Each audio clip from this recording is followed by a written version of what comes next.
I first stumbled upon an Encyclopedia of Unconventional Women last October when I was making my way through Takashi Shimizu's filmography. I'm sure most of you know Shimizu as the creator and director of Ju-On the Grudge, which many consider to be his best work, myself included.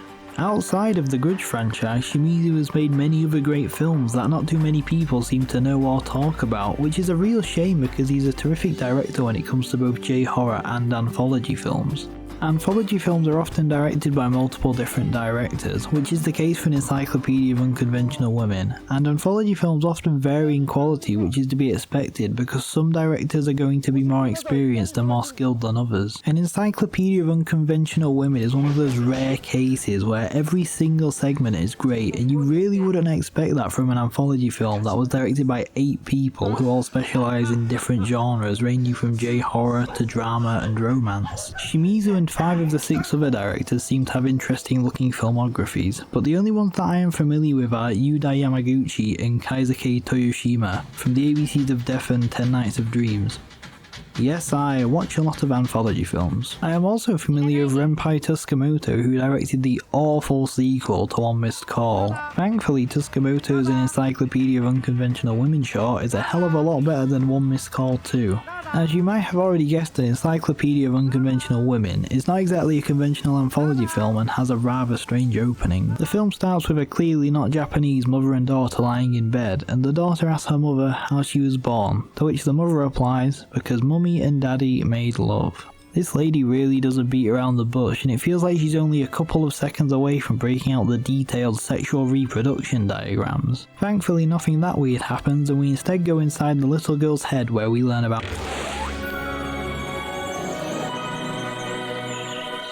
Adam and Eve end up taking a bite out of the sexiest looking apple I've ever seen, which results in sexy touching and awkward boners. Apples. Nature's Viagra. Maybe the detailed sex diagrams might have actually been a little less awkward. Eve ends up chowing down on one of the sexy apples like there's no tomorrow, which results in Adam dropping his genital leaf that magically appears in the child's bed. So naturally, the child puts the genital leaf in her What Girls Want book, because what girl wouldn't want a genital leaf? Now that the weird Adam and Eve opening is out of the way, we can get into the actual unconventional women stories, though I doubt we will come across another woman quite as unconventional as Eve.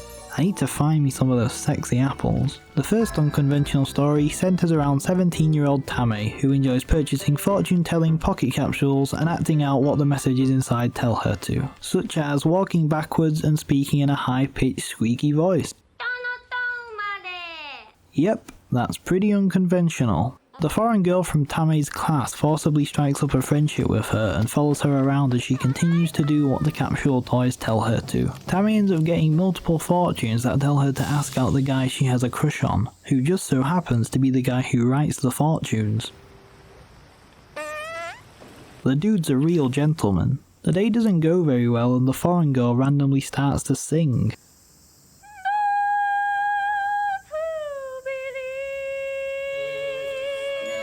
The first shot is by far the weirdest and most random, which is kinda why I like it so much, and I suppose the moral of the story is to be yourself, even if that involves impersonating a sumo wrestler.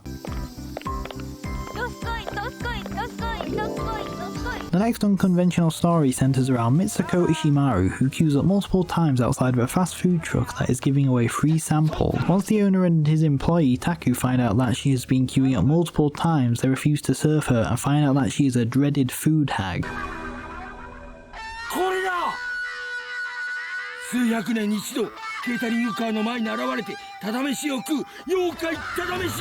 They try to escape, but the food hag is simply too strong, so Taku decides to fight her one-on-one.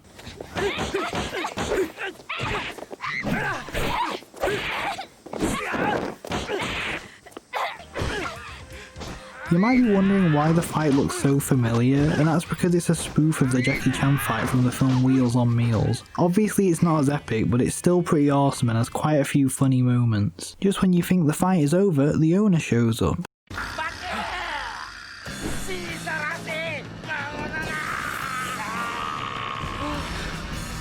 Taku quickly disposes of the owner because he has gained respect for the food hag after witnessing her killer moves, and I'm not sure if this was intentional, but the end song reminded me a lot of the female prisoner Scorpion theme, Just really, really lame.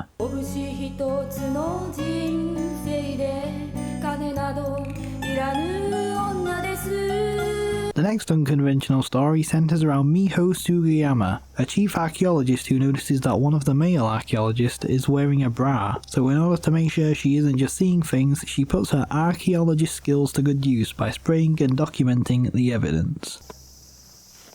どうでした?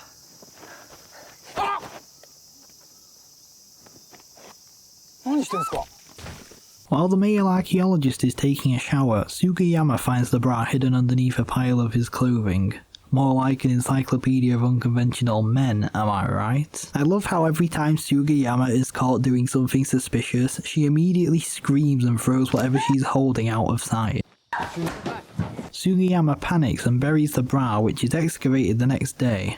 How embarrassing. The male archaeologist owns up to owning the bra and ends up leaving the dig site. The bra story is a little more complex than the other ones, which makes it a little tougher to talk about, but I believe the message of the story is to not be afraid to dress how you want, and to wear whatever feels comfortable. The next story takes place at an audition for the lead role in the film Who's the Man? 4 actors are auditioning for the part. You have Matsunaga Tsuyoshi, who is the stereotypical loudmouth Nandayo Yakuza. Masato Morita, the pretty boy who looks like a plastic J-pop idol living off his daddy's money. Kensuke Adachi, who looks like a child that has wandered away from a school field trip and accidentally ended up at a movie audition. And last but certainly not least, we have Jun Kurosawa, our unconventional woman who is twice as tough as any of the guys in the room. The actors are asked a series of questions about the role, and unsurprisingly, Kurosawa nails every single one and all hell breaks loose.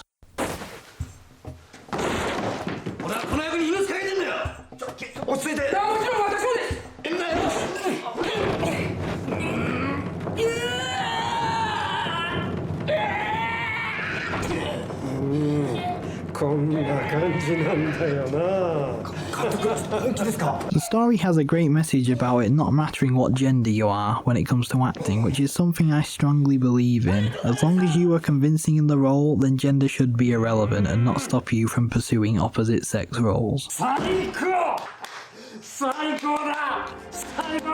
The next unconventional story centers around Chaike Tsutsu.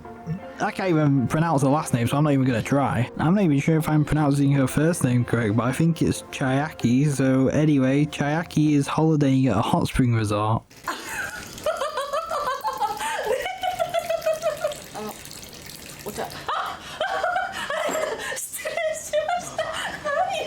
It doesn't take long for Chiaki to strike up an unlikely friendship with an old man, and their relationship is beautiful. Some of the highlights involve pretending to be dead in order to scare off an annoying young couple and screaming at the waves.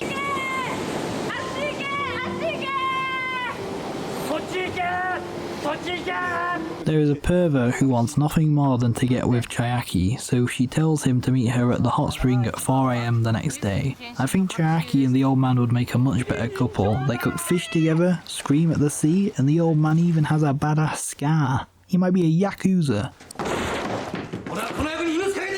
When the pervert meets Chiaki at the hot spring, things don't go exactly according to plan. The short works perfectly as an advertisement for hot springs and shows that people from all different walks of life are able to come together and get along with each other. All it takes is a hot spring and a lovely sunset.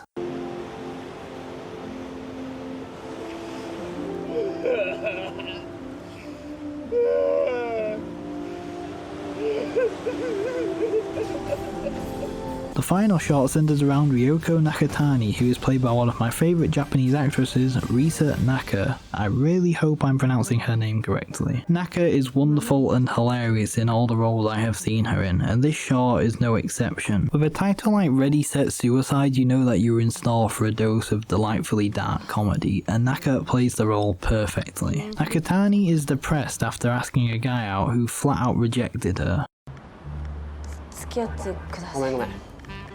Over the course of the short, Nakatani imagines what the detectives investigating her suicide would think of her filthy apartment, and each scenario is more hilarious and ridiculous than the last.